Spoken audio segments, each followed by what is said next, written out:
Utah Business and Utah SHRM are pleased to present the 2022 HR Achievement Awards, recognizing the important role that human resource professionals play and shining a spotlight on those that get the most out of their company's employees by making their organizations great places to work. Today's event is sponsored by Digital Bytes Production and Design, Web, iFit, Larry H. Miller Megaplex Theaters, Lucid, Mountain America Credit Union, Ultradent Products, and the University of Utah Career and Professional Development Center. And now, please welcome your Master of Ceremonies, KUTV2 News Anchor, Mallory Moore.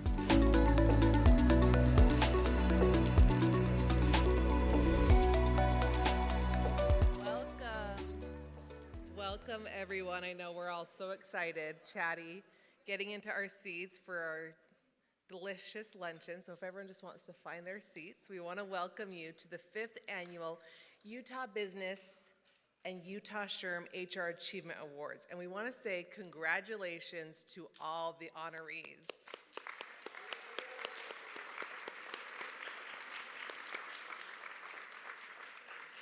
Today we are recognizing some outstanding human resources professionals who really set the standard for people management and who spread innovative initiatives and make their organization just a great place to work. As all of you know, in today's landscape, human resource leaders, they have to work to ensure their companies cross their T's, dot their I's when it comes to compliance. Successful HR leaders must be deeply knowledgeable in a whole spectrum of matters, including benefits, healthcare, HR law, technology, and more. You have to wear many hats when you're dealing with HR today. During today's program, we're going to have the opportunity to hear from these accomplished professionals, and we'll get a little insight into why they are so successful. But first off, we want to talk about Utah Business. They provide award-winning in-depth journalism on the tech and entrepreneurial businesses at the forefront of our nation's economy. Their print and digital publication reaches executives across the state and provides live, deep dive events on the industries shaping our future. Please welcome to the stage the Assistant Editor of Utah Business, McKenna Malin.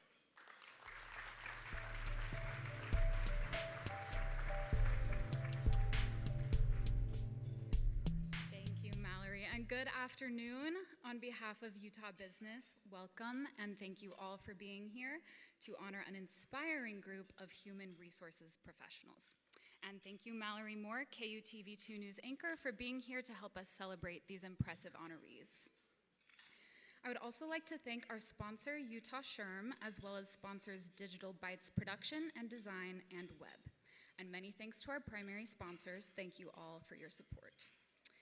I'm thrilled to join you all today to celebrate our 5th Annual HR Achievement Awards presented in partnership with Utah SHRM. Over the years, the human resources role has taken on increasing importance within companies and organizations. For many of us, when we first started our careers, human resources was considered a clerical job, mainly responsible for payroll and other employment forms. Today's business environment is much more complex, and so too is the job of an HR professional. There's still tons of forms and paperwork, as you know, but that's just the tip of the iceberg when it comes to human resources. Now, HR leaders are deeply engaged in company strategy. They're experts on compensation and benefits and are on the front lines of recruitment and retention, something that's of extreme importance for local companies competing in a cutthroat global labor market. HR leaders focus on talent development and help create training programs. They help company managers work through the hard task of employee discipline and performance improvement. HR leaders strive to ensure their workplaces are fair, safe, and welcoming for all employees. Altogether, this adds up to one of the most vital roles within any organization. It's often one of the most underappreciated roles as well. which is why I'm so pleased to join you all today in giving a well-deserved thank you to the human resources professionals who make their organizations operate at peak performance. On behalf, yes, congratulations. On behalf of Utah Business, please accept our warmest congratulations for all of your many accomplishments, and join me in a round of applause for our tremendous HR Achievement Award honorees. Congratulations to you all.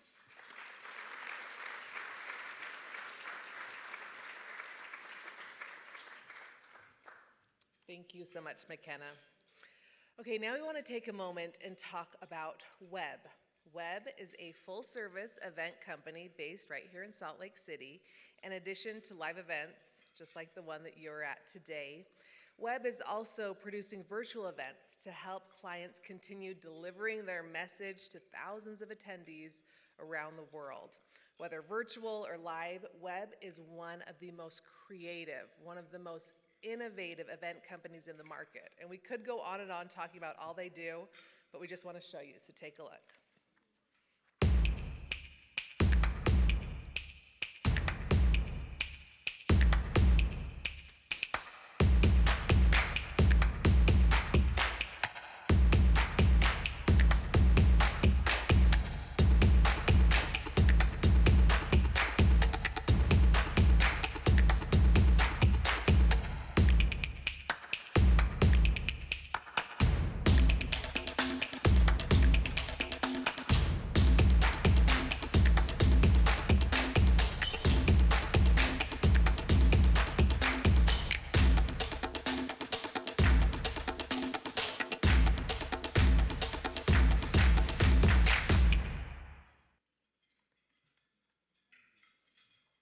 What a great video. Thank you so much, Web.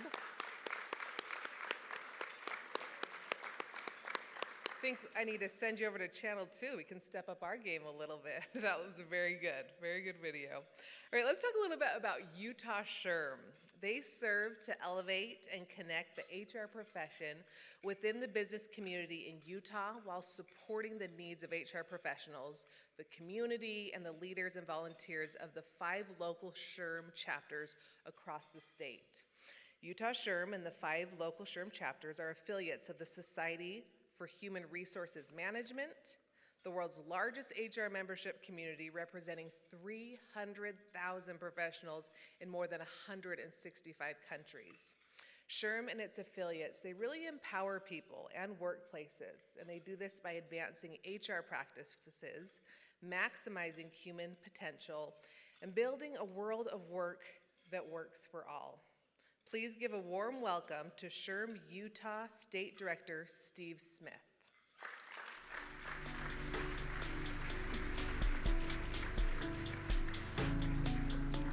Hello everyone, how are you? I'm so excited. These are some of my favorite awards every year.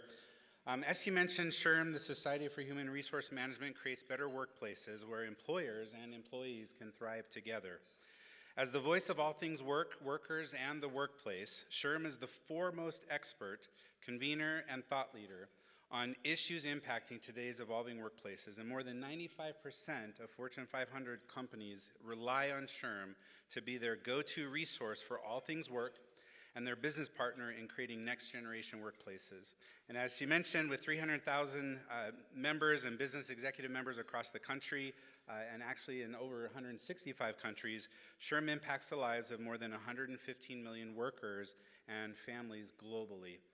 Now, I'm excited for the Achievement Award this year because it allows us to recognize leaders that are having an impact within their organizations right here in our own backyard.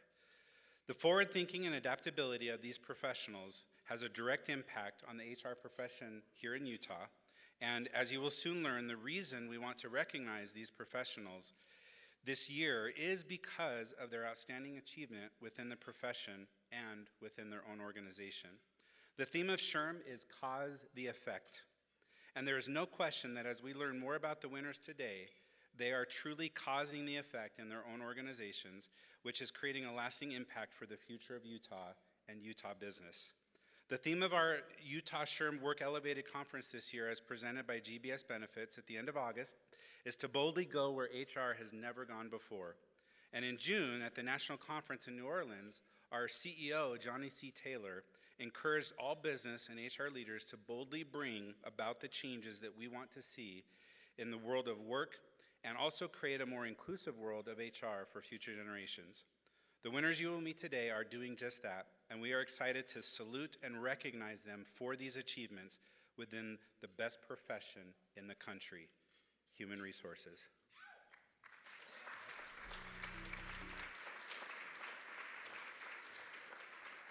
Thank you, Steve.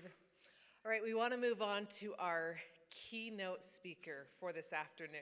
He's a figure-it-outer, self-described experience evangelist focused on the human experience. Sokia started his career in the hospitality industry as an airport shuttle driver for a small hotel. Now, his contagious positivity, which I need to pause there because I met him this afternoon, just for a few short minutes before this, and I already felt that positivity, that energy coming from him. So his contagious positivity, his commitment to customer service, and innate leadership ability led to his rapid ascent as a thought leader creating successful development, engagement, and customer service initiatives, overseeing the human resources and people operations functions for luxury resort properties across the United States, which include the St. Regis, the Waldorf Astoria, and the Grand America Hotel. Aside from embarking on his current entrepreneurial journey with Experience Management Solutions, Carl has most recently served as Chief Human Experience Officer and founding team member at the Farmington-based SaaS startup Life Engineering. Carl has received global performance awards, including Utah Business Magazine's distinguished 40 Under 40 Award and the Human Resources Business Professional of the Year, and recently served as president of the largest professional HR organization here in Utah, Salt Lake SHRM. He is also host of Carl and Friends, a human experience podcast, which is really dedicated to understanding how personal experiences impact the way that we see the world. He is a proud husband, father of 6 daughters, and lives with his family in Sandy, Utah. We want to welcome Carl Sokia.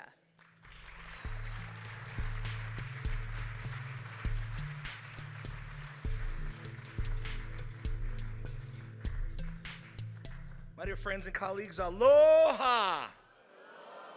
Wow, I think you learned everything. I don't even know if that was things that I've actually done. Maybe it's things I aspire to. What a great list. Thanks for that introduction. I'm very blessed to be here. These are organizations that I love deeply in my heart. Utah Business had an opportunity to spend some time with McKenna earlier this week running a roundtable with our brothers and sisters in talent acquisition out at the Weave building this week, and so grateful for her and Lynette and all the work that they do at Utah Business, and Steve and Utah SHRM and Elisa and all the foundation that has really brought me to my HR career here in the state of Utah, as well as the beautiful Grand America Hotel. Being able to serve and work with these wonderful staff and these amazing quarters, it was a great blessing in my life. So let's put our hands together one more time for all the efforts to get this event going. So absolutely incredible. So I want to briefly just kind of talk a little bit about where my career has gone from the early days of driving a shuttle. And Guy Woodbury is here from Woodbury Corporation. That's actually the person that gave me my start in the hospitality world. So I'm very grateful for Guy all the way up through where I am today as a consultant. So the first thing I want to talk about is a little bit about the power of peopletivity. So what I want to take, I've taken my entire career and kind of culminated it into a lot of learnings and aha moments that I had over the course of my career, and also things I've seen from many of you award winners. This isn't going to seem like rocket science to you, but there are things that really help me to understand where the future of our organization can be when it comes to human resources. So the first thing I want to highlight and bring attention to, as you heard, I'm the wonderful, lucky husband of Jennifer Sokia over here in the corner, my bride, and who I love dearly, and our 6 daughters. And we even have 2 golden retrievers, and guess what? They're girls too. So I'm highly dominated in my family, but I couldn't be luckier. I have the greatest family in the world, and they've taken this journey with me, going all around the world and working in different cities and living in different states and so forth. So I'm very grateful for this band of sisters and young ones that I have in our home. So, but this is the core of what I do and why I do it. And so as an entrepreneur, there's a lot of learnings and things that I've taken away. Number one, 2020, all right? When we look at 2020, what did that do for you? I mean, that was a real catalyst, especially to HR people, on where we are, where we need to be, and how we can get there. So if you look in your review over 2020, I want you to really take a look at kind of how your world was shaken up. And I want you to take a look at all the events that happened, what's transpired, and what you've learned since then. When you think back on 2020, I want you to think, what has changed in your life, personally and professionally, right? So out of those things that have changed, what changed for the negative? What hardships did you endure, and what were maybe some of the takeaways and learnings that you had from that? And on the other side, what were maybe some of those silver linings? What did you learn for the positive? What were those things that you were able to say, well, this happened to me, but I was able to really, persevere and be able to get through it, and we learned a lot of lessons to be able to become a catalyst of change within our organizations and within our communities. So when you look at these things, I'll tell you, one of the big things I learned coming out of 2020 is change is inevitable. People are asking for it. Some of us have even been forced into that change, even though we didn't want to. I look at technology, things like Zoom and Skype. People were, very, hesitant to be able to use some of those platforms, want to meet in person. We were forced to change. So change has really been imposed upon us. What are we now doing to respond to other changes when it comes to our organizations, our leadership teams, our employees, and so forth, and even our consumer bases? What are the change in the models that were changed? So a couple of things I've realized that we need to change, especially in the HR discipline, are as follows. Number one, being reactive. No longer can HR be a reactive discipline. We can't be the ones that are sitting waiting for problems to come to us. Instead, we have to get a mindset of being anticipatory. We need to be able to go out and find things before we even realize there's an issue. Find the opportunities and really take those challenges and make them into something great. So being anticipatory is one of the first areas that I think we really need to have great change in when it comes to human resources and the future of our vertical. The second of the things that I've learned throughout 2020 and beyond is we can't focus on the collective anymore. We used to have collective policies, collective blankets, ways of treating people on our teams. This is, if I don't treat one person this way, I've got to treat everybody the same way. And that's not true. We've got to be able to really take a more tailored and individualized approach to how we're working with human beings. We've got to meet people where they're at in their individual states, instead of expecting everybody to be at our level or think the way that we think. So that's another thing I walked away is we can't be the collective and focus on the collective group. We've got to look at an individual tailored approach to our people. Like I said, professionally, and most importantly, even in our personal lives. The third thing that I realized that we need to really focus on changing and developing is being transactional. The way that the world is, especially this young generation, whether it be Generation Z, the Centennials, or the Alpha generation, which is coming around the corner, these are all people that love experiential interactions. They love experiences. The birth rate is a lot lower than it used to be. People aren't buying homes as frequently as they used to. People want experiences. They want to be able to experience everything from music, concerts, their jobs, their lives, vacations. Everything is an experience now, and that's where we really need to think about is how are we creating experiences within our organizations for our people. And every little touch point, it's an experience, and people are going to feel it, and that's how they're going to rate their experience with us, is just based on how well we do meeting them where they need to be. So what I've created over the course of I created a little framework around this that I like to call the experience ecosystem. And this is pretty simplified, but this is really what I took away as aha moments on really having success within an organization. The 4 areas I focus on are, number one, leadership experience. The second is employee experience. Then that will drive customer experience, which then leads to driving your brand experience. So to summarize this, I call it the 4 Ps. The first P stands for peopletivity. So the relationship between leadership experience, if you have the right leaders and the right seats on the bus, you give them the right tools and responsibilities, they're going to drive your employee experience. You've got to have the right people doing the right things. That's really imperative upon anything to drive that employee experience. If you nail that down well, that's going to drive your customer experience. So peopletivity will then drive the productivity. So if you do a good job in the employee experience, that's going to drive your customer experience. Third, if you've got a great customer experience, they're going to let you know, and that's going to drive your brand experience through profitability. You're going to see the revenues, you're going to see your P&L climb, you're going to see expansion and growth exactly the way you want it. And if you have all of those pieces and components intact, and that brand experience is really nailed, that's going to drive the 4th P, which is really your prosperity. And if you have prosperity within an organization, you start the cycle over. You upgrade and you upcycle leaders, the people that are leading your teams, resources, tools, everything else. So this is really, I believe, kind of the framework to successful organizations. What I want to focus on just for the next few minutes is this first relationship between our leaders and our people. And that's what I refer to as peopletivity. And this is something I love to do with organizations that I work with as a consultant, but I want to tell you why. So first, when we look for leaders, we want to look for superheroes. And superheroes come in all shapes and sizes. So how do you identify superheroes? Well, if you look at Superman, who was Superman?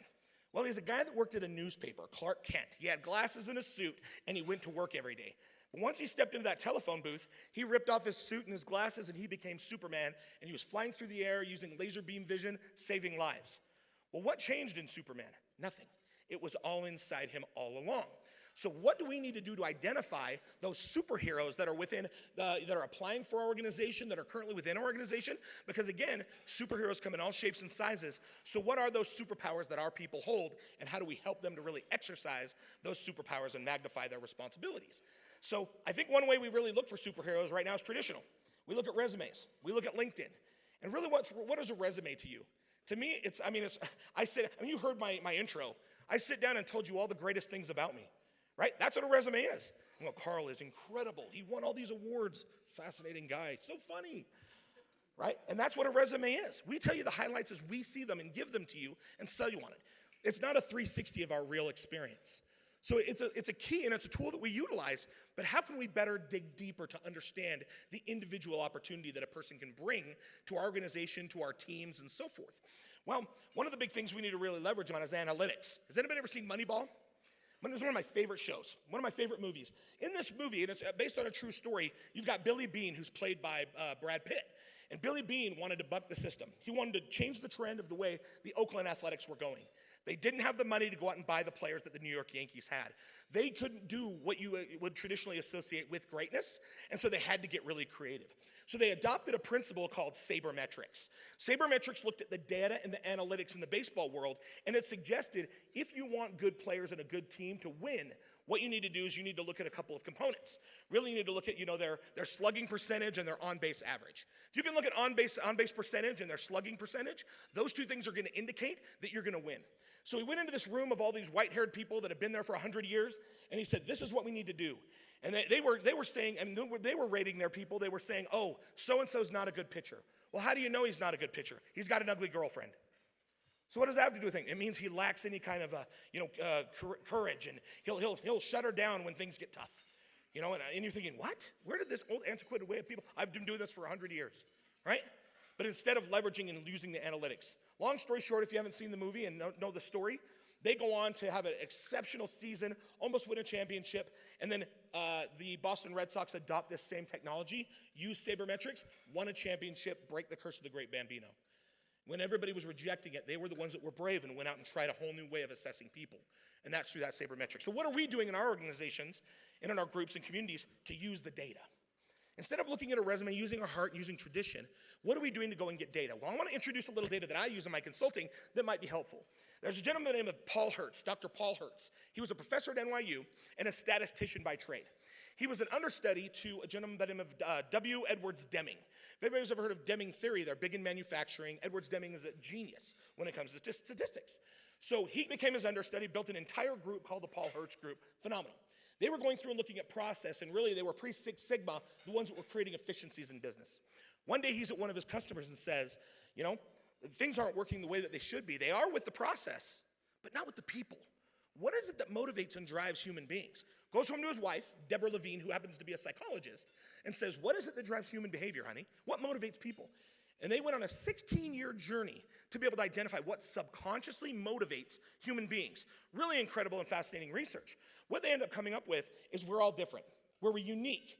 And there's a lot of different profiles that we could have when it comes to being driven subconsciously and motivated. In this uniqueness, what we rely on is we rely on what we can see. And if you look at an iceberg, very similar metaphor. These are things, if I were to make this metaphor about people, you can see a person's strengths. You can see their talents. You can see their abilities. These are things you can see above the waterline per se. But what you can't see is the larger mass.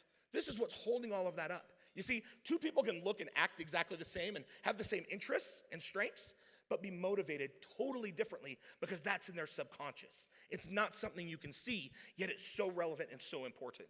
So when you look at this, and they were able to identify a breakthrough, and they said what happens is there's unconscious motivators that drive our behavior.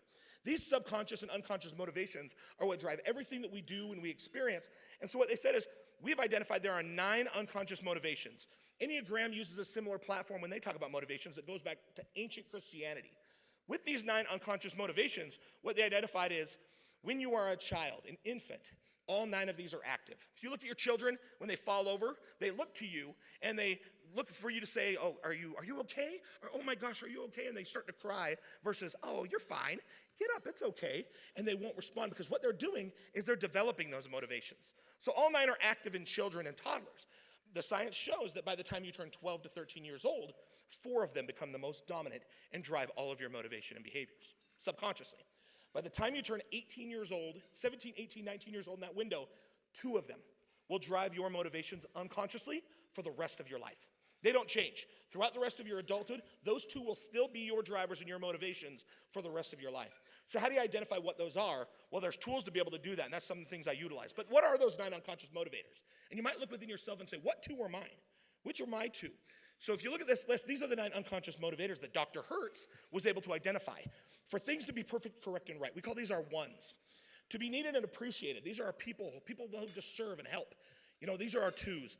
3s, to succeed and achieve, these are our goal setters, the ones that have agility, that love to accomplish things. 4s, to be special and find meaning in life, the purpose people, right? 5s, to be knowledgeable and smart, people that love to gain information, synthesize it, and then action based on what they learn. 6s, to be safe and secure, people that really love to make sure that everything's set up correctly before they make big moves. 7, to enjoy life and be happy. These are people with positivity, really contagious and infectious positivity. 8s are to be strong and self-reliant. These are people that are really good at being able to go out and become entrepreneurs and be really self-sustaining in whatever they endure. And then last is 9, to have peace and harmony. These are our unifiers. The people that have a global perspective, they're able to bring people together and really unify them on causes. Well, they created this tool called Print that I utilize in my business that is short for motivational imprint, to be able to pull that out, the subconscious, to be able to deliver to you. It's a motivational model. It's not like anything that's on the market or, assessments or so on, which was what I love because they've taken analytics to a new step to try to identify in us, when we look at our people, what are they motivated by so we can align them with the right career opportunities and the right tasks.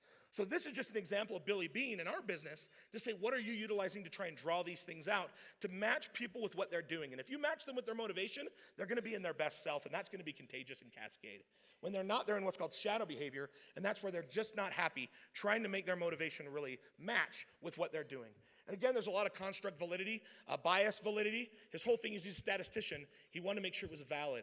So these are the types of tools I'd love to introduce to you and talk to you about, because what are you using currently to really match people with their purpose and their why versus their what? Either existing people or people that are coming into your organization. And then once you gather that information, what are you doing to set them up for success throughout the remainder of their career?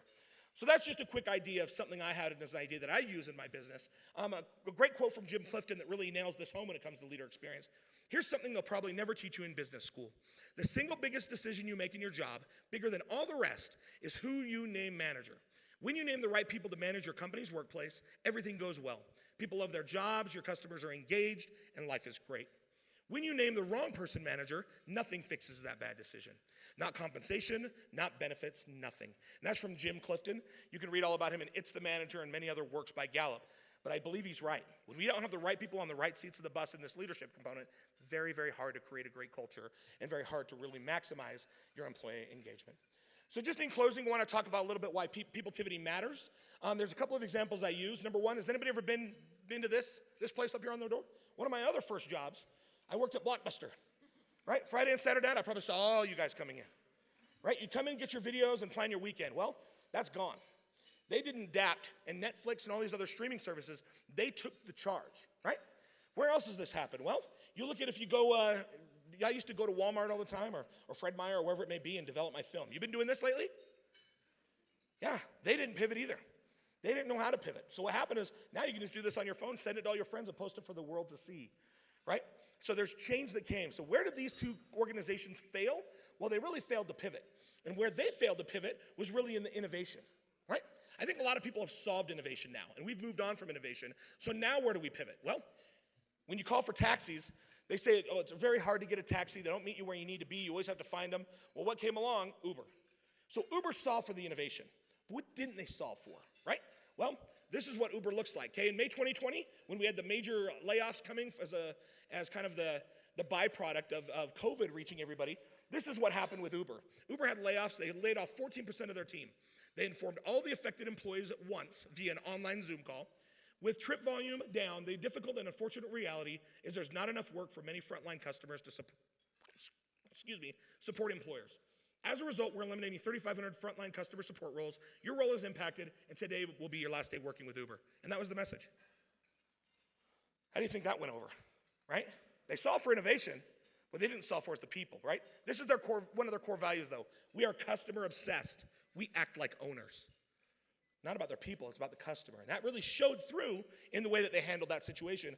On the other side, and this is what the result is, a lot of people having dissatisfaction when you come to the insides of what Uber has. So on the other side, hospitality, we got upended, right?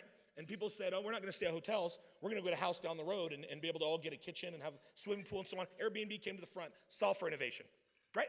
What happened to Airbnb? They also had to lay off a big contingent of their workforce, 25% in 2020. Severance packages for the 1,900 employees included minimum of 14 weeks of pay regardless of tenure, plus 1 week for every year at Airbnb rounded to the nearest year, 1 year of paid leave or paid health insurance, accelerated stock vesting to that day, employees get to keep their laptops, and there was support in finding new career opportunities. What's the difference between these two? Well, if you know a lot about Airbnb, what are their core values, right? Be a host, care for others, and make them feel like they belong. Airbnb lives what they say that they do. And that's the difference between those two. They solved for the people piece, right? It's not about innovation. We need to pivot today, and we need to pivot when it comes to this peopletivity factor, right? Because if we don't pivot on peopletivity, this is where it's going to become very difficult, especially today, when we look at recessions and so on. This is the space that needs to be maximized, and us as HR professionals have the lead responsibility to do this. So you can already see it affecting us in certain areas. Starbucks starting to unionize, where they used to have a great culture, great thing. Now they're the ones under the gun looking at unionization. Amazon's going through a very similar thing right now, going through all the way from the East Coast over. They're facing this challenge, and what it comes to is the people. It comes to looking at your people, getting them support tools and resources they need, and understanding them where they're at. So just to close, again, all these organizations are dealing with this. What is your organization doing to really solve for the area of peopletivity? We need to change, and where we need to change in human resources is the future of work is here, and we need to change human resources. We need to reposition human resources into a human experience. Really look at the human experience where we can affect people in their personal lives, doing it through our workplace. And that's really where I love to work on, is focusing on this human experience world. And if we don't, that's where we're gonna find a lot of challenge going forward in the economy. Comfort is the enemy of progress, one of my favorite quotes. And I promise you, if you get comfortable, you're gonna be the next Blockbuster, you're gonna be the next Kodak, because we need to pivot, and we need to pivot with our people. And really, I know it takes a lot of energy, time, even money and resources, but this is where we're gonna see the greatest value coming forward and where we can make the biggest impact. I'm so grateful to be with all of you, especially all of you award winners. Congratulations on all of your accolades, everything that you do. Real quickly, going back one slide, if you ever want to contact me, I hope you'll connect with me when it comes to, I think I just went by. They said, nope. Connect with me, and if you have any questions or want to get together, I love talking about this stuff. You can find me on LinkedIn or anywhere else. Please connect with me today, and I wish you all the best going forward. It's a tough time. We've got a great economy in Salt Lake, but even though the state of Utah has a great economy, I think we've got even greater people. And I hope we can magnify that and be known as the state that has the greatest cultures professionally and personally throughout the entire nation. So thank you so much for this opportunity to share some of my ideas and thoughts with you. And congratulations again to all of your hard work. And thank you for pushing the world of HR forward. Much aloha, aloha.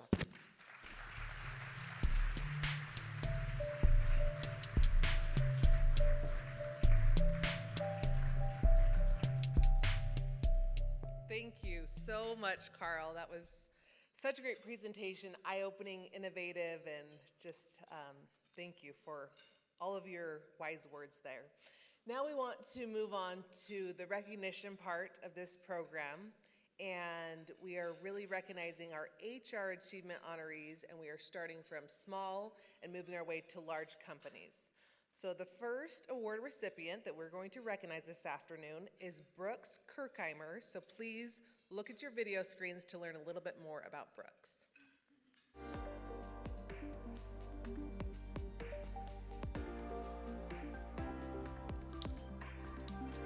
I grew up in Los Angeles, and when I was about 7 years old, the first present I can remember asking for Christmas was a cash register, so that I could play restaurant with my two sisters, one younger and one older. And from there, it just took off. The minute I turned 15 years old, I started working in restaurants in the LA area and then went to school at the University of Denver in hotel, restaurant, tourism management, and then worked for the Montage Hotel Group for 4.5 years, worked at Sundance Resort for 2.5 years. From there, went to Hawaii, and then came back and opened Hearth and Hill and now Hill's Kitchen, and we've got a couple more to come. So it's just, I love it. Every day is different, and to be able to make people's day, both our associates and our guests, is really cool. The person who inspires me the most would be my dad, also the co-founder of Hearth and Hill. He just has such a strong work ethic and someone that I've looked up to my entire life. It's just been a lot of fun seeing him excel in his career, and someone that has worked really, really hard to get to where he was, but at the same time has taken really good care of those that have worked with him, for him, and around him. And that's something that I hold on to every single day. That at the end of the day, I can't, lead our team by myself. It's a team effort. And so really treating those that you work with really well, because it will pay off in the end. Please welcome to the stage the co-founder of Hearth and Hill, Brooks Kirkheimer.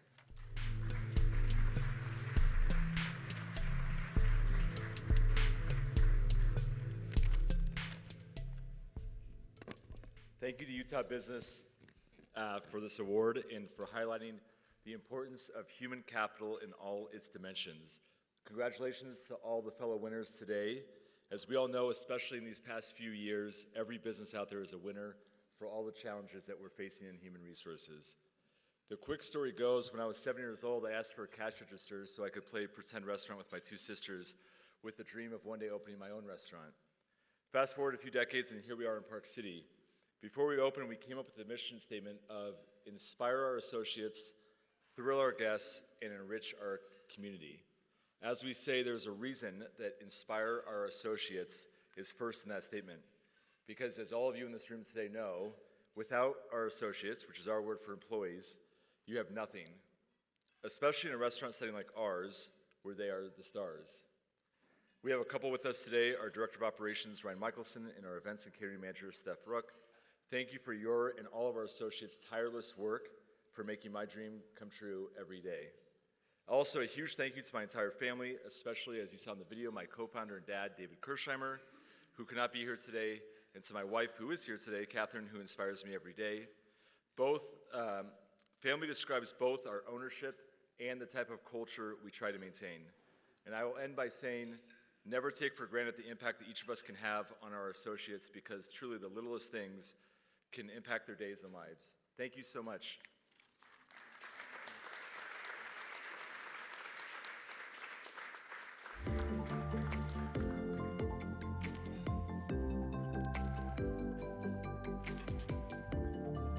I think the advice I'd give myself as a younger professional is just to be open to new experiences. My background is in design, and so I never thought I'd be in an operational role like I am at Struck. What I learned is a lot of the same principles apply to many different fields.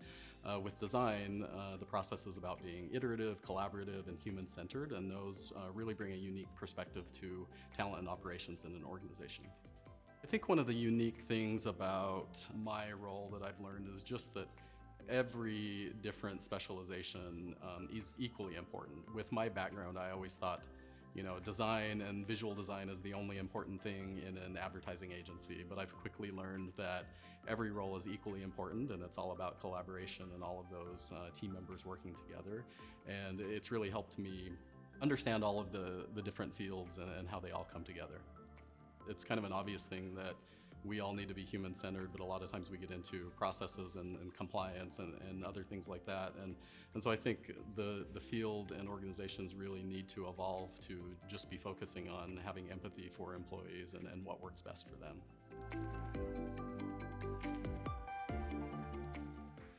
Please welcome to the stage the Head of Talent and Operations with Struck, Kevin Perry.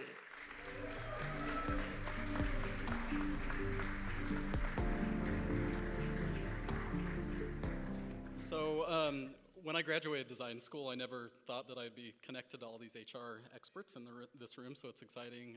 A lot of amazing people out here, so congratulations. So I've spent a lot of time thinking about my connection to design and how it relates to talent and operations at Struck. And likewise, we've spent a lot of time at Struck talking about who we are and what we do. For those who aren't familiar, Struck is a marketing and creative agency. We work with companies ready to transform their brands in the tourism, hospitality, and biotech industries.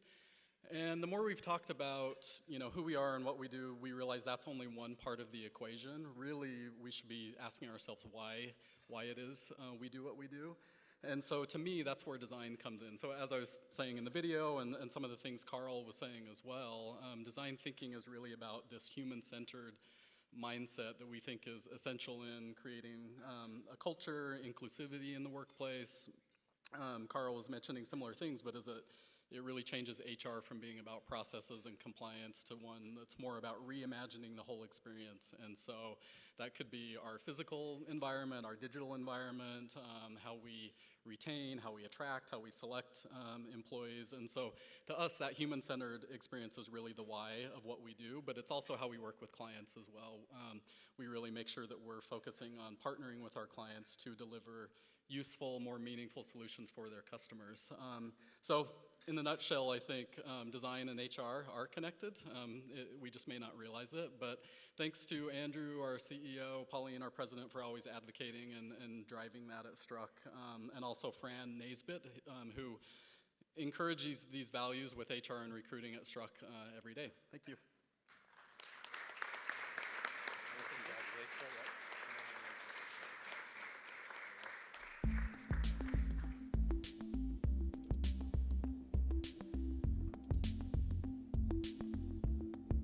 I actually originally wanted to do marketing, and I started doing marketing, but then I fell in love with the people side and understanding compliance and human resources. It led me into the career from marketing to human resource by changing the way I look at things. I got to use my creative side when it comes from marketing to the people side, when it comes down to talent acquisition, working with people, coming up with creative ideas of how can we recruit. Right now, talent acquisition is one of the struggles that we are facing as a company and facing as probably a society in the world of HR. So that's where I love to think outside the box and come up with creative solutions. And that's where I enjoy it the most. The most fascinating thing I've learned about working in HR is to have patience, to make sure that you listen and take the advice that you get from other people. Right now, you're dealing with people's lives and careers, and it's right now a scary time in the world since we've gone from post-COVID, and it's still going on. So I've learned to just take the time to listen. What advice would I give myself as a younger person? Live big, dream big, and fight for what you want. You only have this one life, so live it to the fullest.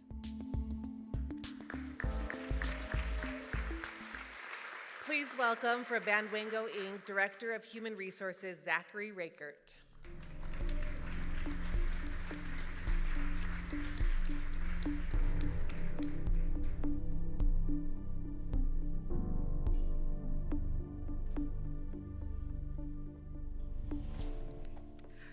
Well, thank you, everyone, and thank you, Utah Business, for recognizing this achievement. First of all, I want to thank my mentors for always believing in me and fostering that it's okay to be different, and to always listen to my heart, and to always be true to myself.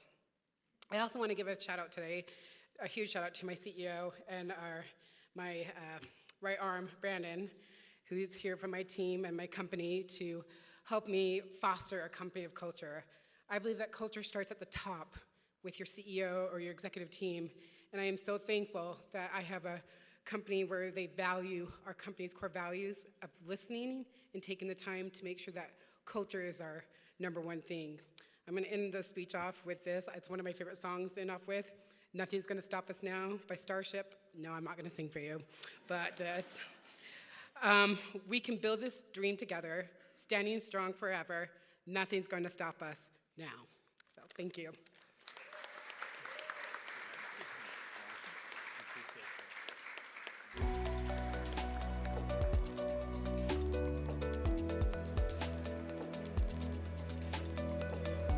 Early on in college, I knew that I wanted to go into HR. It's the perfect blend of being able to help people and impact their lives, mixed with being able to reach business goals, as well as a good hint of psychology in helping understand what motivates people.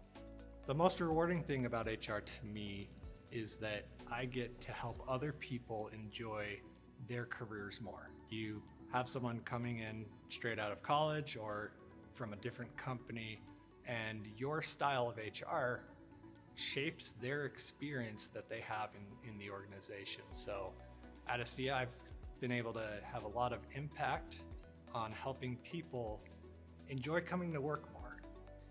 My life motto is people first.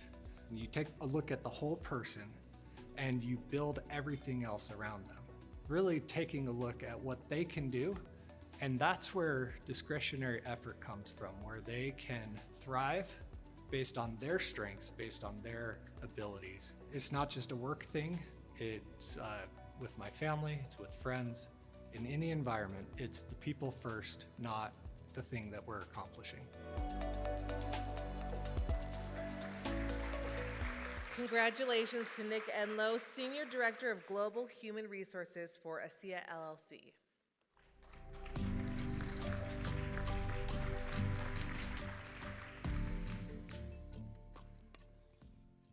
Well, you can't really see anyone. It's kind of nice.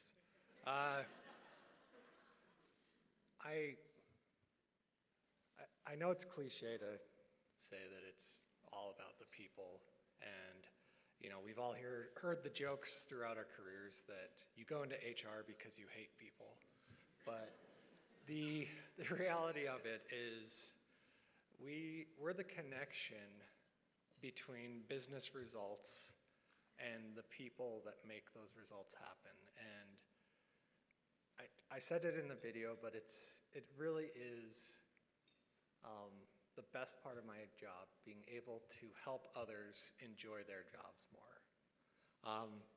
And I certainly wouldn't be able to do greatness in HR with so many great people around me. Of course, my wife, Marcy, who keeps me grounded and helps me understand what people actually enjoy in the workplace. 2 boys who always make sure that everything we do has love at the forefront.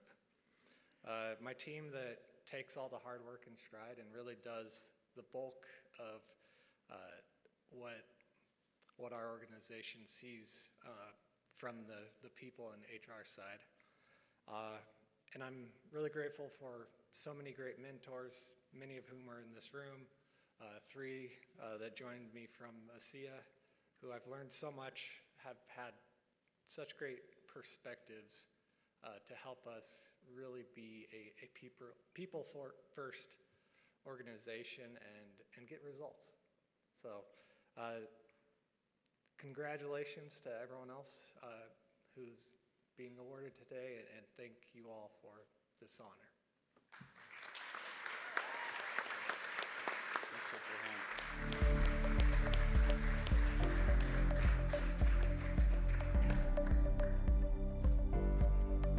I have not always seen myself being in human resources. I kind of fell upon the career. I actually studied pre-med in college, decided that wasn't going to be for me in my 4th year, and changed over to psychology.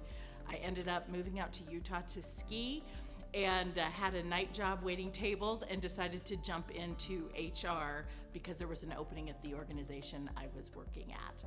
For my younger self, I would absolutely tell me to take risks, because I think that's how most people grow and develop and become better, whether it's their jobs or personal life. That is a big one for me. So taking risks. In fact, when I get asked to do something that gives me a little bit of anxiety or nervousness, I say yes. The most surprising thing I've learned working in HR is being able to make a difference for people in their development, in their careers, in the workplace culture. It's not just wage increases and promotions and handling terminations and hiring. It's a lot more than that. We have the ability to make a big difference for an organization.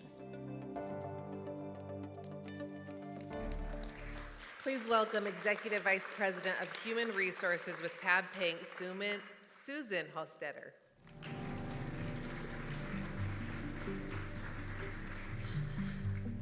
Hi. Super honored. Thank you so much. And I don't think I could have ever done this and achieved this without the support of many. And I think many of us in the room would say that. That includes the exec team at Tab Bank, the employees we have that help support. We can help make better cultures at organizations, and that's a small piece of making the world a better place and kinder. So thank you so much. Appreciate it.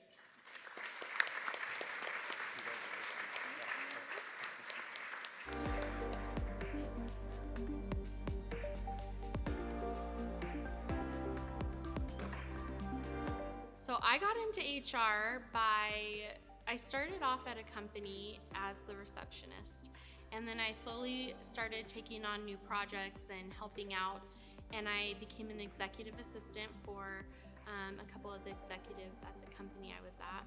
And probably a year into that, my boss approached me and asked if I would be interested in HR, and I never even thought about HR because I thought it was just employees coming to complain, and it was not something I wanted to do. 5 years later, here I am in HR, and I'm doing benefits for a company now, and I love it. COVID has taught me to make sure that all employees are feeling engaged with not only their team, but also the executives of the company, to make sure that everyone is being informed about what's happening at the company at all times, and finding things for people to do if they're not in the office that they can do as a team over Zoom or something like that, like a happy hour where everyone gets together and just talks about maybe some issues they're having or things that they're doing to get through the COVID life. Congratulations to Hillary Tucker, People Operations Specialist with PDQ.com.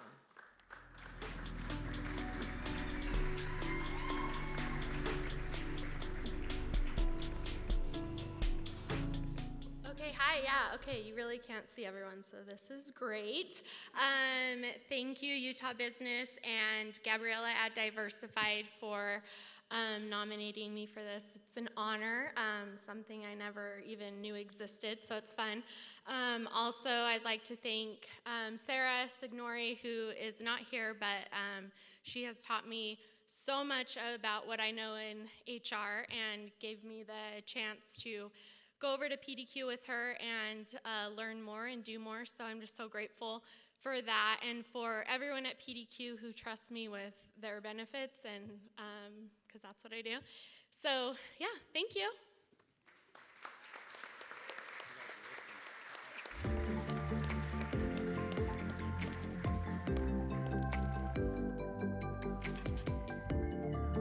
So I have an unusual background. I was actually an employment lawyer for 10 years, and I loved solving problems with people. And the CEO at Lucid Software reached out to me and said, hey, would you ever consider making the switch over to doing HR full-time?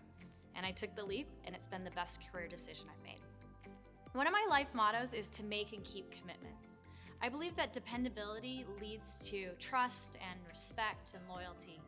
My parents have always been very dependable, and it's something that I've tried to emulate. Their dependability made me feel safe, and I want that feeling for others as well. It's kind of amazing that at Lucid, in the last 2 years, our cultures remained largely unchanged. And that culture manifested itself in some pretty incredible ways, with employees showing up for each other. From dropping off toilet paper to a coworker who just had a newborn, to delivering gifts and flowers and care packages to those that had suffered a significant loss. It just underscores to me the importance of hiring the right people for your team. When you hire the right people for your team and give them the support and resources they need, they'll look out for each other in unexpected ways. Please welcome to the stage from Lucid Software, their Senior Vice President of People and Culture, Kat Judd.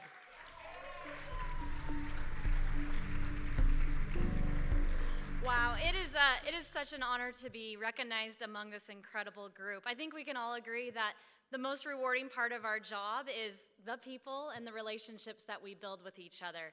I feel so lucky that we get to solve problems that actually impact people's daily lives.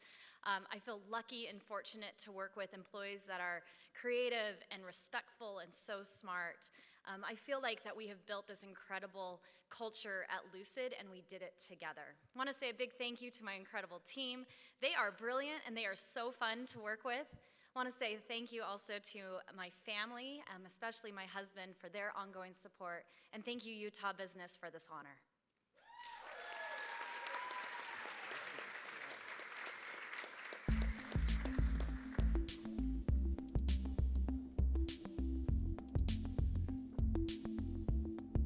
When I was growing up, I really saw myself working with children, working as a social worker. That was kind of where I saw myself. And when I got older, I got an opportunity to work in HR, work in benefits in California of all places. I learned a lot and I really enjoy it. I think the most unique and unexpected thing that I've learned in HR is everyone is different. You don't realize that, but every single person is different. Everyone comes with a different situation, a different question. As an HR person, you may have a different answer that is kind of tailored to them. Everything is customized. I have 4 dogs, 3 cats, and 2 kids. I live in the small town of Kanab, and I'm very, very connected to the community, everything that we do for the kids, plus the animals that we have at the sanctuary at Best Friends. We have over 1,600 animals, from cats, dogs, horses, pigs, and it's just great to bring those 2 things together. And as an organization, we're trying to do a little more outreach and bring the high school kids in and the younger kids to know and be kind to animals. Congratulations to Mary Cabela, Senior Manager of Human Resources with Best Friends Animal Society.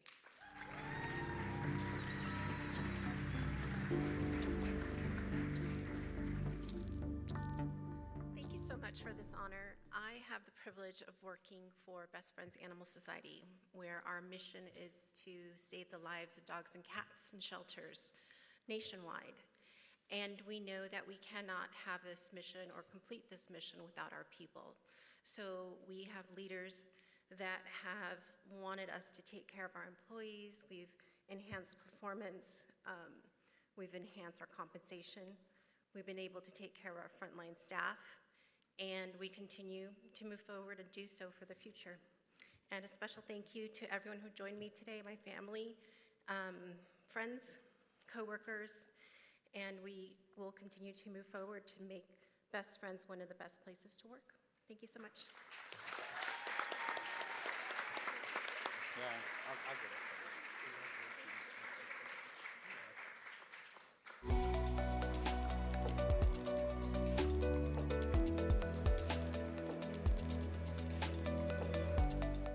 Got a regular business degree because I didn't know what I wanted to be when I grew up.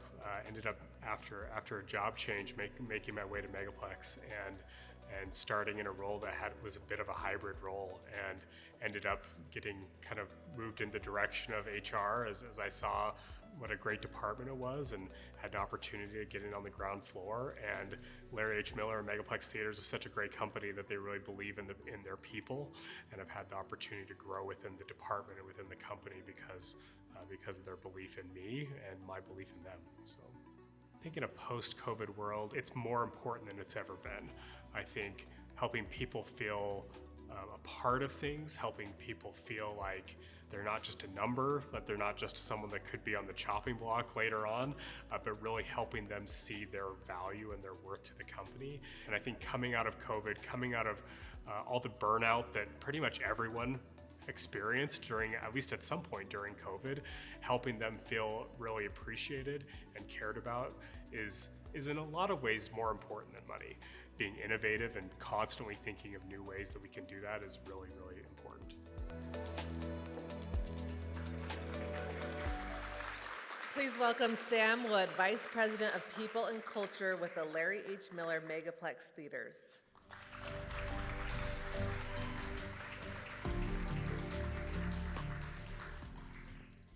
The most nerve-wracking part about this whole thing is trying to remember what you said in the video. So at least that's over, so that's great. It is a great honor, and so grateful for the opportunity to be here. And as I was thinking about being a part of an HR people and culture team in the entertainment industry during COVID, so many different challenges and so many different opportunities, and I'm grateful for the opportunity I've had to lead through that time, and for all the new things and new programs and new opportunities that we've been able to innovate with since then. And we never know what's going to happen in the next year or 5 years or 10 years, but we do know that we need to be prepared for that. And so I'm grateful for that. Grateful for so many people, but just, the quick hitters. Grateful for my wife who listens to me when I come home and talk about all the, great stuff that happens in HR. And grateful to Blake Anderson, President of Megaplex Theaters, and Michelle Smith, Chief People Officer at Larry H. Miller Company, and to my team, all those who I've worked with and now currently work with, who really make this so much fun and so easy. So thank you.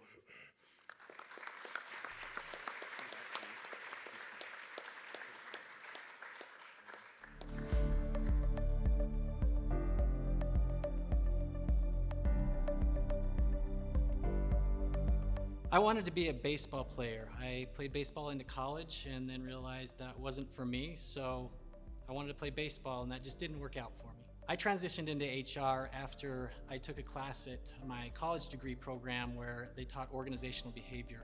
It was too late for me to get the degree, so I got into sales at the company I was at Kraft Foods. And I asked my manager if I could go into HR, and he thought I was crazy, but he supported me, and that was my first start into human resources, and it's history from there. The advice I'd give my younger self would be to not think I have to be a lawyer or a doctor to be successful. Those aren't bad professions, but some of us take a wandering path, and that was what I did. I just wish I wouldn't have hit myself too hard. My path landed in a great place because I did wander. Something I learned in HR is that my life and my career can come into one place to be able to influence others to be better, and that's really what I believe society should be doing, and that's what I have a passion for both at work and at home, is how do I help others be successful? And HR is all about being an architect of success in others, and I believe if we do that outside of work, the world would be a much better place. Congratulations to David Alsop, Vice President of Human Resources with Ultradent Products.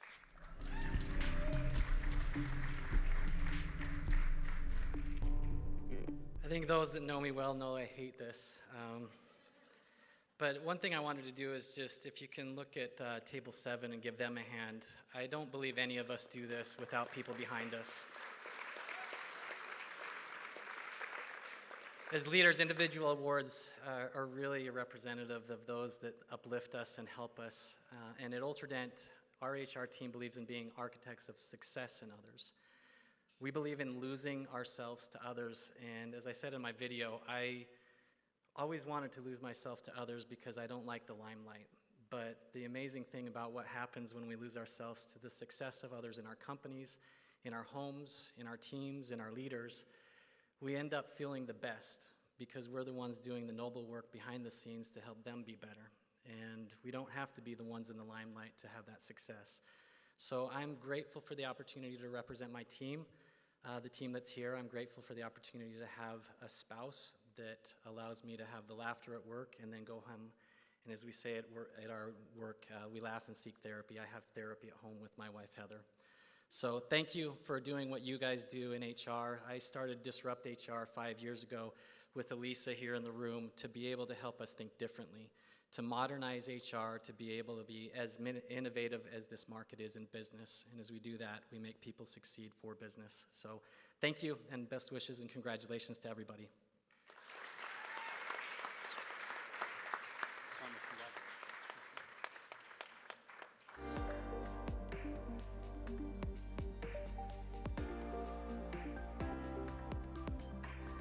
The most rewarding thing working in HR, I just really love the variety that it provides me. Every single day is completely different.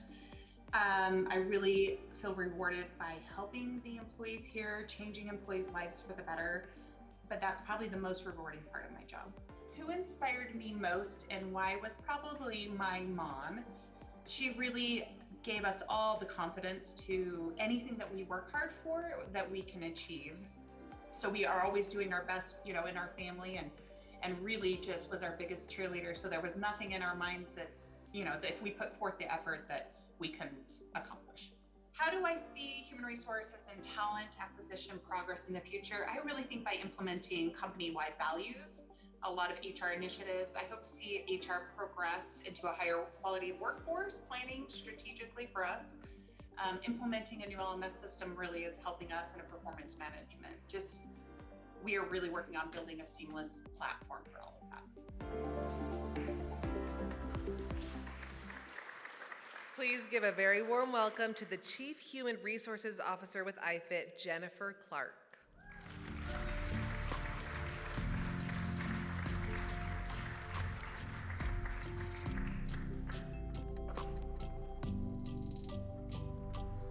I just want to say thank you so much. This is an amazing opportunity. I've been able to be with IFIT, this wonderful company, for 30 years and have been able to be over HR for the last 5. And I can't say enough to the team that's here with me today. We've been able to achieve amazing things, and I wouldn't be up here today if it wasn't for you guys. And I also want to tell my husband, thank you so much, and my daughter Zoe and my son Miles. I always say lead with kindness, and it's so amazing to see you guys do the same thing. So again, thank you so much. Congratulations.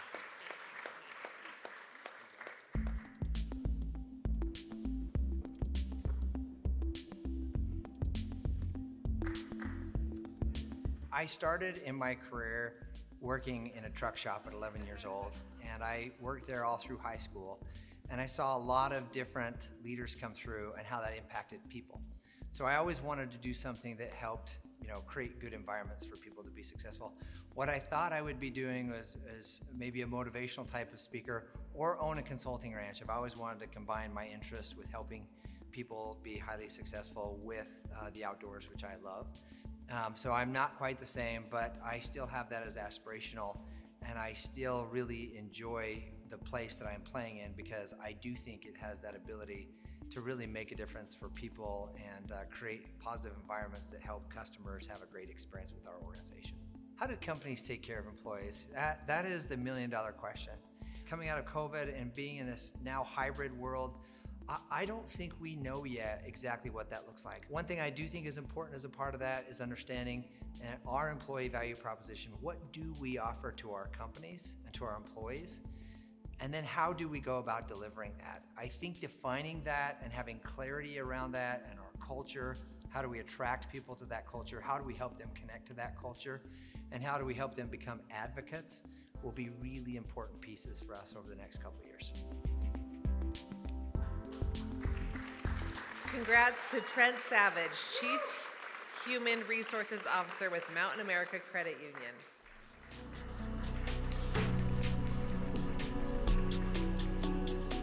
First of all, I have known Carl for a while, and I have got to figure out and learn from him how to talk so fast without breathing. Carl, you're awesome.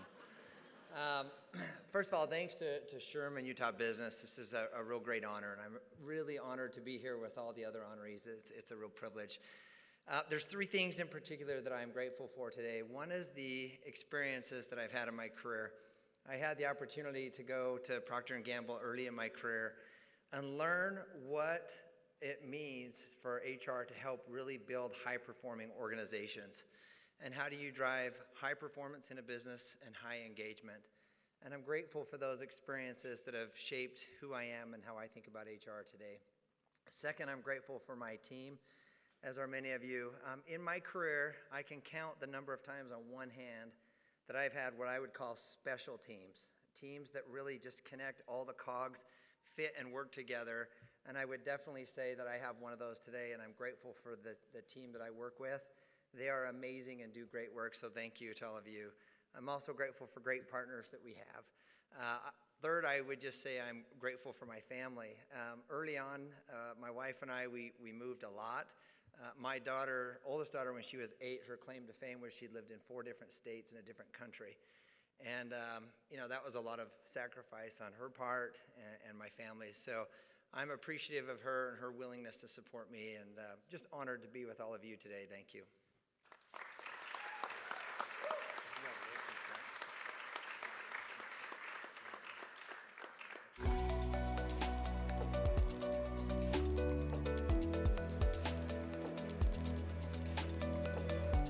People are fascinating. It's often more an art than a science when it comes to humans, and what you think isn't always going to be the trend. People will always surprise you, either positively or maybe not so positively, but it's exciting and it keeps you on your toes all the time. Especially as a young HR person coming straight out of school, I was really afraid to voice my opinions or ideas because I didn't have them formulated from A to Z. I didn't have the whole plan mapped out. And what I soon realized is that it's much better to speak up with just step A and being able to evolve that with the people around you, rather than waiting to figure out what your entire plan is going to be, because then other people's ideas really help collaborate to make the best idea possible. I think success is finding just the right balance to whatever makes you happy. So feeling really fulfilled, not just in your career and what you're doing 9 to 5, but also looking at your life as a whole. And did you make impact? Did you walk away with each day knowing that you were able to help people? And ultimately, are you happy in what you're doing? Being able to work in HR is exciting because we get to see the gamut of life situations. We are often a part of life's biggest decisions, whether that's moving jobs, moving areas, taking that promotion, or even working through coaching others. We get to be a part of every life cycle stage of the employee. Welcome to the stage, our emerging HR professional honoree, talent management specialist with Western Electricity Coordinating Council, Cassidy Fernandez.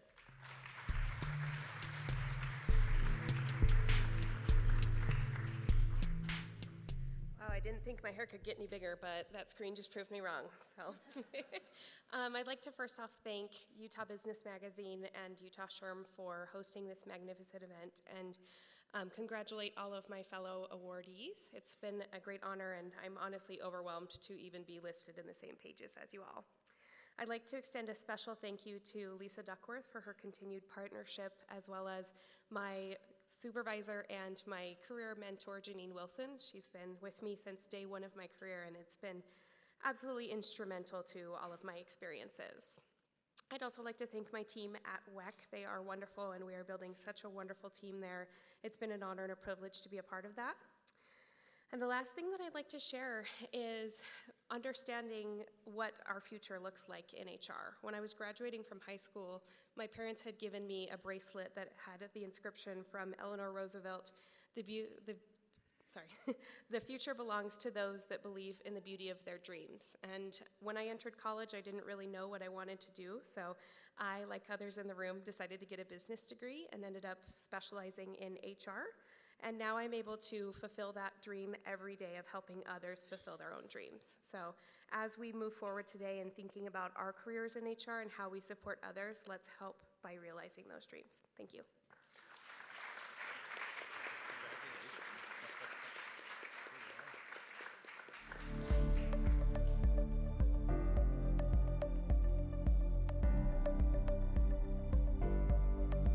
The most rewarding thing about working in HR for the restaurants, a lot of our employees are first time in the workforce. That is a daunting task, and you never think as a 16-year-old getting your first job, where do I get paid from? How do I get paid? What if I slip on the job and hurt my back? Where do I go? It's rewarding to be that first interaction for some of these employees. Our motto, it's a little bit colorful, but it's we put butts in seats. At the end of the day, the recruiting and people operations side of thing, our job is to put butts in seats, to get interviews to come in, to get our general managers staffed up in their restaurant. From there, other departments take over, but our motto is definitely put butts in seats. Another motto could also be positivity breeds success. Working in restaurants, as a lot of people know, is a difficult task. It can be a difficult reason to get out of bed in the morning to go and deal with customers that aren't pleased with the product you're serving. Our motto is positivity breeds success, and we can help these individuals that are in that daily grind, interacting with customers every day, and we can help boost them a little bit with that positivity. Congratulations to the HR Team of the Year, Savory Restaurant Management, and we want to welcome their Senior People Operations Manager, Elliot West.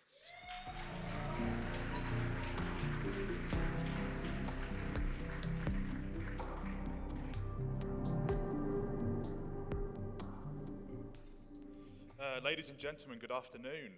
A couple of apologies. Firstly, there were no subtitles on the video. I'm quite disappointed.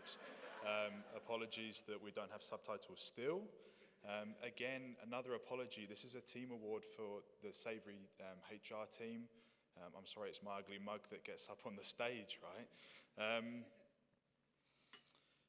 Before Savory, I was actually a restaurant employee. It was my first job after moving to America. It was really interesting to observe the management team in my restaurant and what kept them up at night. An observation I made as a little team member at R&R Barbecue and at Mo Better's, my general manager was not concerned with accounting reports, with inventory and ordering. They were concerned with filling open roles, with open workers' comp cases, with submitting payroll in a timely manner. And that was very interesting to observe from a team member kind of stance and point of view. It was 4 years ago that my mentor, Brandon Batt, brought me onto the team at Savory. I'm very grateful to him and for the trust he's put in me as the Senior People Operations Manager. But it's been another very interesting experience to go from being in a restaurant to then moving to the HR side of things in a support role. The team around me helps deal with that reason to stay up late at night, just thinking about work stresses, right?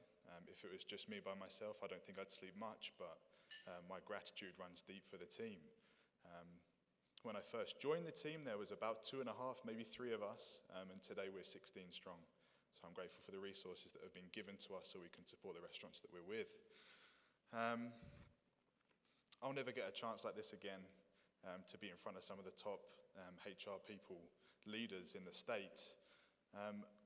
When I went in for my video and kind of photo shoot, whatever it was, whatever you want to call it, I said, how much trouble will I get in if I bring the whole team on stage? And I was told I would get in trouble, but I'm willing to do it.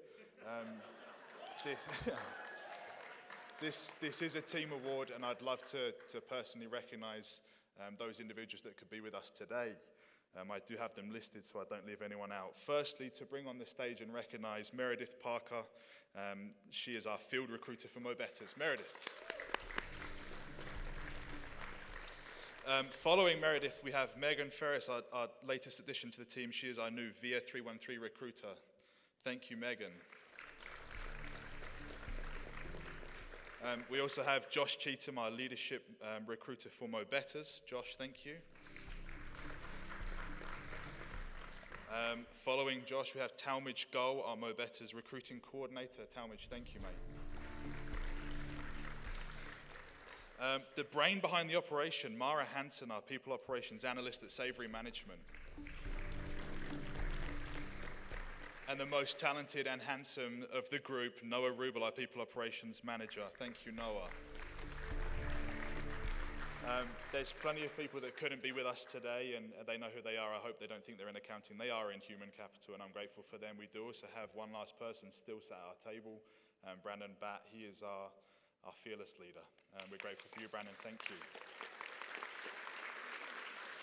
Well, ladies and gentlemen, it's been an honor, and I'm glad that we are the best HR team in Utah. We'll try and keep the title for next year. We're coming for you guys, but thank you very much for your time. Cheers.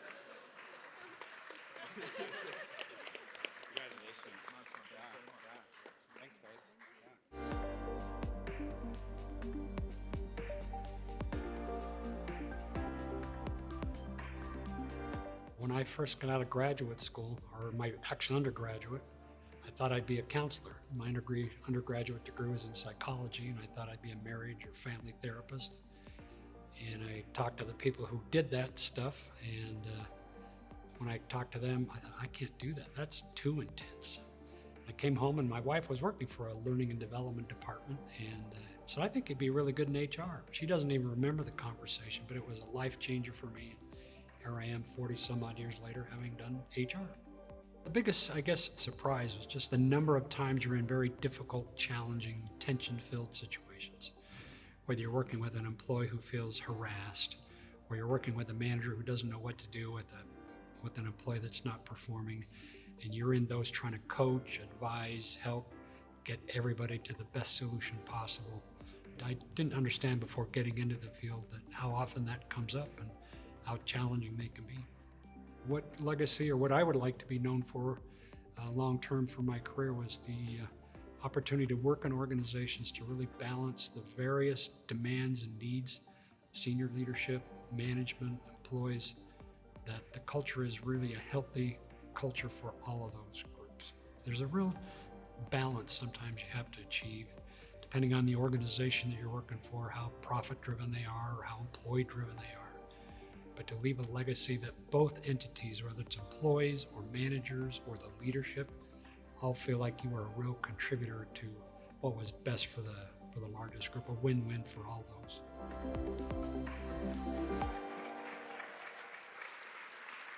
We want to welcome our final honoree and Lifetime Achievement Award recipient, Human Resources Director with Woodbury Corporation, John Campbell.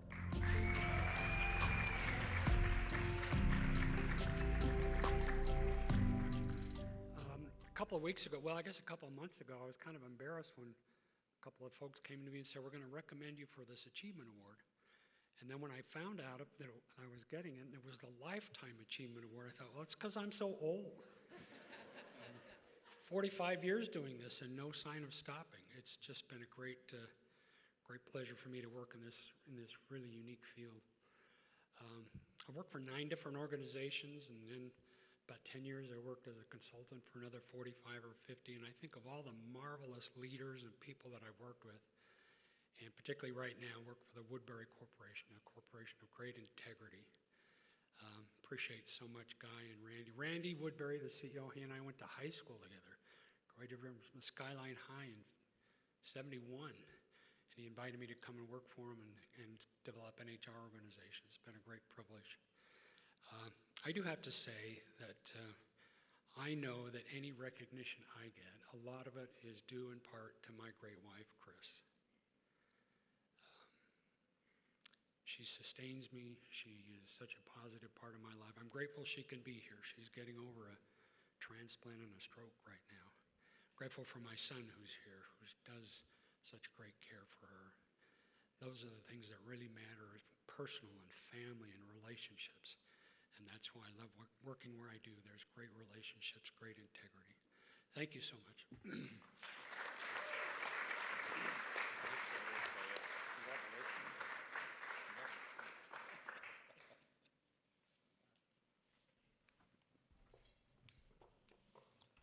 Okay, let's give another round of applause to all of our honorees. Congratulations.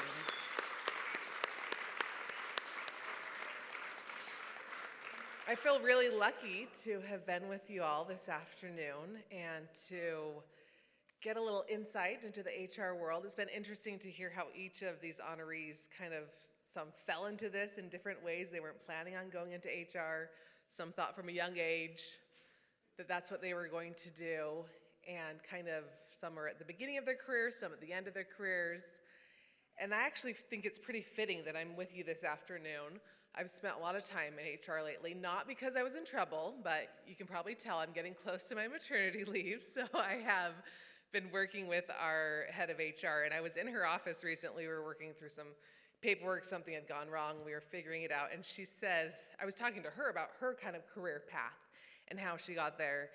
And one thing she mentioned was she feels like in HR, I can't remember all the things she said. She's a psychologist, she's an event planner, she's a teacher, she's a lawyer, all of those different things that you really have to be a successful HR executive.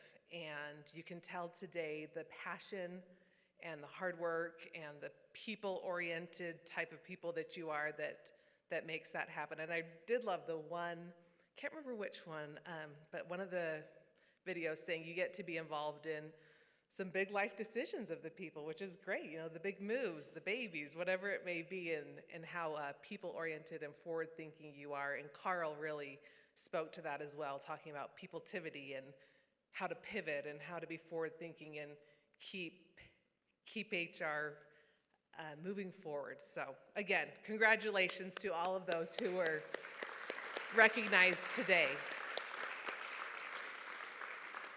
In conclusion, we just have a couple housekeeping items to go over. You probably noticed the QR code. It's right in the center of your table on that table tent. And as a thank you for attending today, Utah Business is offering a complimentary year subscription to their monthly publication. So you just need to scan that QR code before you leave and you can register for that subscription today. Utah Business is also currently accepting registrations for the best companies to work for. So is your company one of the best? Well, go to their website and you can register there. Finally, parking is paid for today. You probably noticed when you came into the parking garage, the arms are up, so when you leave, that will also be the case. The gate will be open and you can exit the parking garage with no problems. We also like to do our part in recycling, so before you leave, if you can just take your name tag off and just set it right on your table, we'll go through and collect those and use those. And the entire awards luncheon and individual videos will be posted on our website shortly, so you can share those with your family, your friends, your coworkers, and you can check back again later today to see that. So thank you again for all that came. I hope you had a great lunch, a good excuse to get out of the office for a couple hours, have a couple laughs, and that concludes our event for the day. So thank you for joining us, and again, congratulations to the 2022 HR Achievement honorees.